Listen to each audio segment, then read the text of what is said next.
बालाकोट से वापस आते हुए हमें ये बताया जाता है कि हमने एक होटल पे रुकना है जो कि बड़ा ही मम्मी डैडी सा होटल है और हमारी हालत गैर हुई पड़ी थी। इसके बावजूद हम अपने आप को हौसला दे के पहुँचते हैं उस होटल में जिसका नाम था किनारा होटल।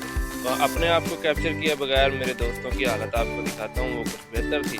और उसके साथ ही हमें सर्व किया जाता है गोला कबाब और टिक्का कबाब, और ये सब खाने के साथ हमें साथ में मिलती है मखनी हांडी, और इसके साथ ही कम्प्लीमेंट्री के तौर पे हमें कुछ स्वीट्स भी दी जाती है जिसमें दिल बने हुए हैं और नखरे।